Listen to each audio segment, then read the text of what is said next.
Hello and a warm welcome back. And it is a warm day today. Finally we've got another warm day.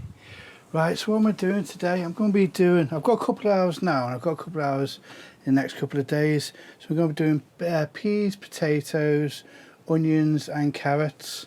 So I'm going to start off a few potatoes.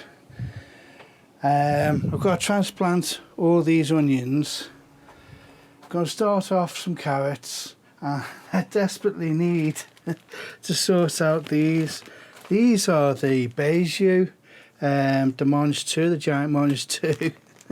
So they're growing away in there, so they desperately need potting on now. It's also the same with these peas. Some of the size of the roots. I don't know if you can focus on that one, but there you go. So I desperately need to do those as well. That's what happens when it's just raining all the time.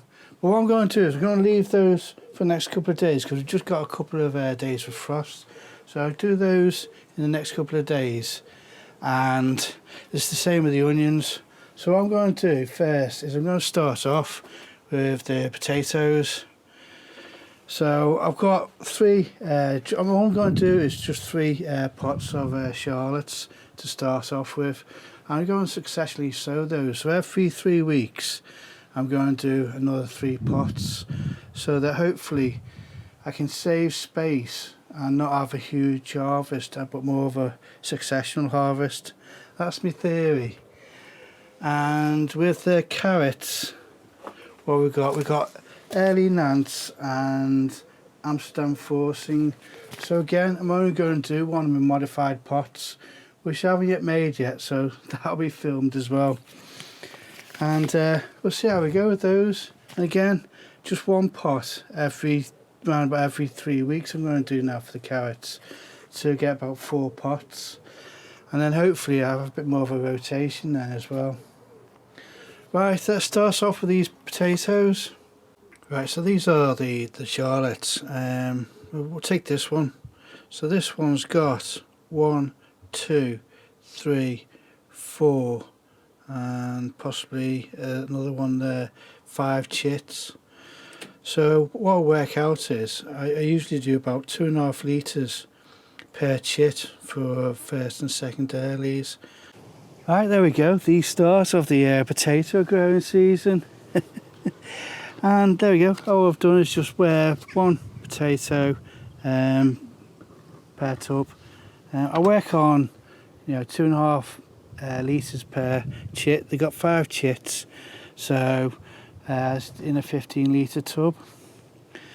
So the compost, it's just me rejuvenated compost, and that is 30 litres of spent compost, 10 to 15 litres of farmyard manure, and 2 handfuls of chicken pellets.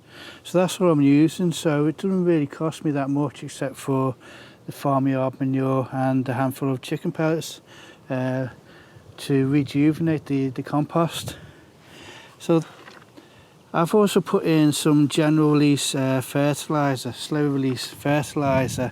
I know people will use bloodfish and bone, potato fertiliser and chicken pellets, but I've already got the chicken pellets already rotted into the rejuvenated compost.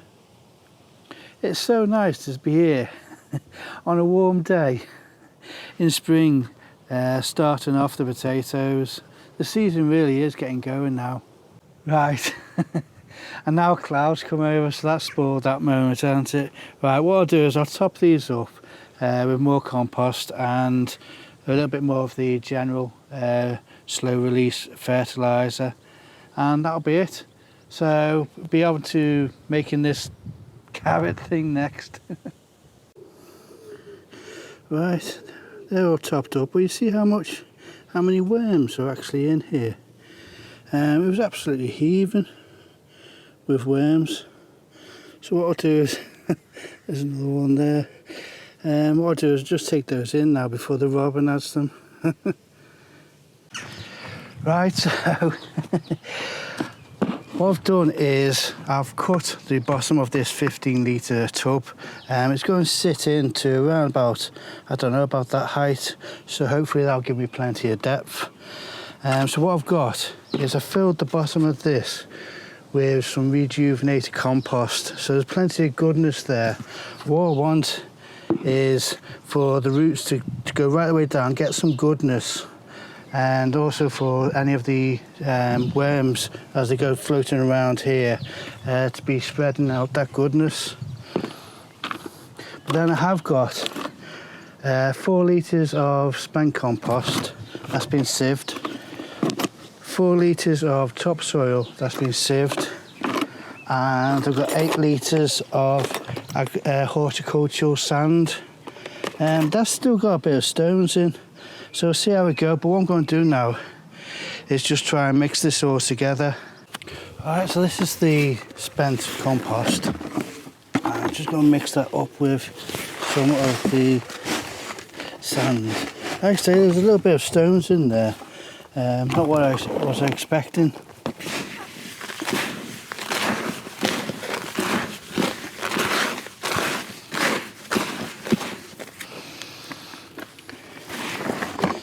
And that's the topsoil which I've sieved. Right, so I'll bring you back once I've done it. Oh, oh, I need another one with a handle on it. Let's see how this goes. Oops.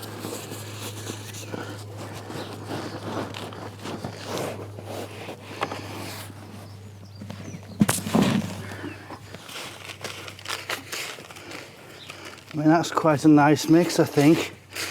I don't know, I've never done this before. Like most things. Let's see how that one goes.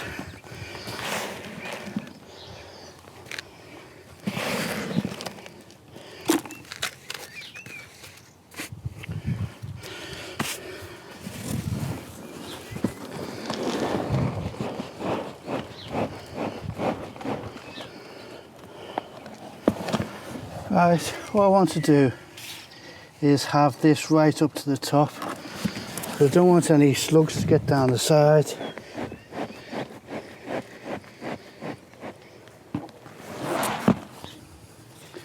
Oops.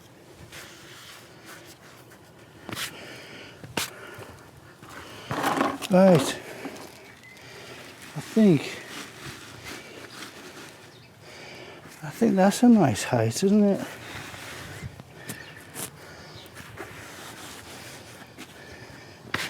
Yeah, I'm going to go with that height. I have to do more of a mix so I can top this up.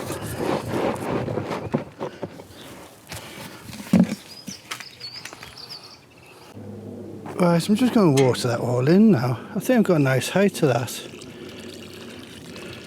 Just so that this all nicely settles. Right, so I've just topped it up with a little bit of, again, spent compost, which has been sieved. I've watered this, and let's get some of these seeds sowing.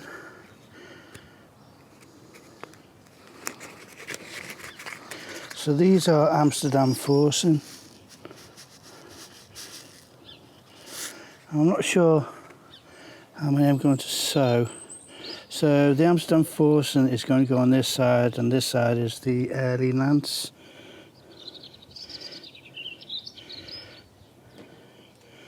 Just going to do a scattering and see how they come. Right, so these are the Early Nantes, and hopefully I get a good germination. I mean, hopefully I'll be able to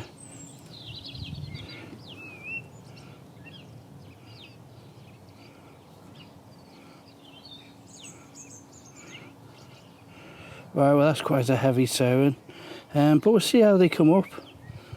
And hopefully I can reuse these tubs. Don't have to empty them out, just keep on reusing them.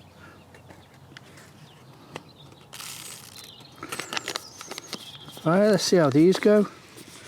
What I'm going to do now is just top up with some potting soil.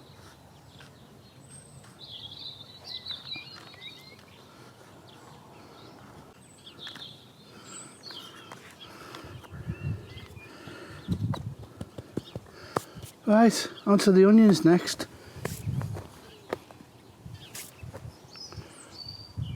"36 sets gone in. The spacing this way is 200 and that way is 140. I've done a little bit bigger this way, just so I can pop in some leeks, probably 3 leeks in each of these rows, and they're going to be the Hannibal leeks. Hopefully I can then get a harvest from them around about autumn time, and these finish off maybe July. So hopefully I'm using then the middle of this bed right the way through to maybe October time. I'll have on the edges the climbing pumpkins this side and the climbing pumpkins that side, and at each end the sweet peas. So this bed is going to be quite full now for most of the year now, and that's one way of trying to use this middle gap. If you've got a climbing bed, I'm going to have the onions or something else in the middle, just to make the most of this gap. Right, while I've been putting those on, let me show you what else I've been putting on. Right, so I've also done the spinach and the rocket. Up to here they've all been planted in. The others are just still in their pots. I just wanted them get them out of the greenhouse without them just running to seed with the heat in the greenhouse. It's getting quite warm in there now. And so up to here, I thought I'll fill this gap in. Round about June, I'm going to be putting in a courgette here, and the same for that other bed. So I just use these as a filling gap. By then, these will already gone to seed. Hopefully not too much go to seed now. Hopefully they go to seed around about June time. So we'll see what we get off these, but they are looking okay. I know they're looking a bit worse for wear, but they'll pick themselves up again. So I'll replicate this for that bed as well. So that's why I've kept these out, I say, just so they don't go to seed, because they're just getting too hot in the greenhouse. Right, let me show these peas I've sown. Right, so these are the Provence, and as you can see, they were really desperate to go out. There's quite a few that were actually matted up together, and I've just left them in a clump as well, just because they were just so matted together. But I'm really pleased with this germination method. It's working well. So let me just show you how the Bijou peas have done. So I've left these in way too long. These are the Bijou Mange Tout, the giant Mange Tout. They should have been potted on a long time ago. Hey, look at the size of these. Right, what I'm going to do is I'm going to try and carefully unmat them. That's the size of them. So actually I can do this as I go along now. So what I've done is left around about a 5 centimetre gap, and what we're going to do is then put 2 in per pot. These are 1 litre pots.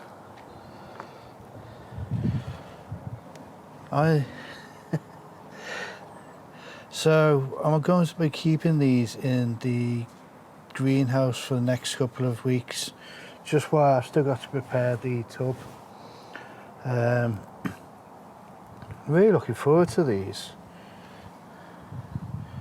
There's some nice roots on them as well.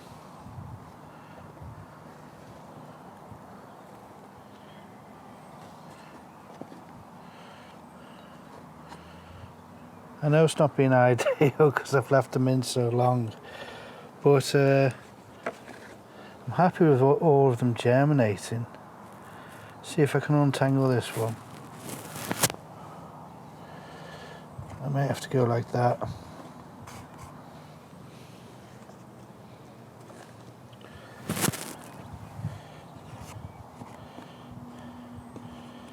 It's amazing that everything is needed for it to grow. You know, it's just taking all the energy straight from the pea. No soil at all, nothing.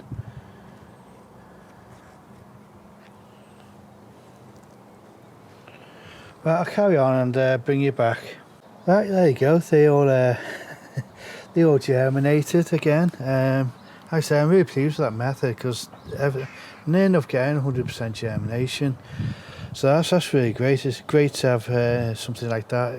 You can just keep on doing all the time for all the bees and all the beans. Right, so what I'm doing is carefully just filling it all up with compost now. And what these will do, they'll sit in the greenhouse now for another probably a month. And the only reason why is I've got to do the container. I've got to prep the container and also make the wigwam structure for all of these because they're going to get to about 7 foot plus the height of the container, so it's going to be quite tall. So I'll probably do another lot of these in about 2 weeks time.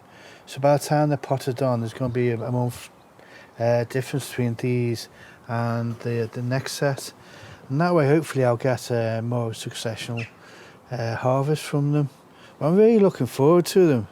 It's like I say, it's first time I'm growing them, but I'm looking forward to having 7-inch Mange Tout. Now the only thing is I don't know how big the foliage is going to be. If it's going to be a 7-inch Mange Tout, like I say, I don't know how many leaves are going to be on it, so I don't know whether 8 is too much. But that's just a learning curve, isn't it, at the moment? So I'll just see how they go. I'll do 8 again, or 16, 2 per pot next time. And if it's too much, I can always take a couple out if need be. But we'll see how we go. Right, bit of a waffle. So what I've got to do now is finish off these and get the netting over the onions. So while I'm doing that, I'm going to leave the video here now. So like I always say, I hope you enjoyed the video and I hope to see you again.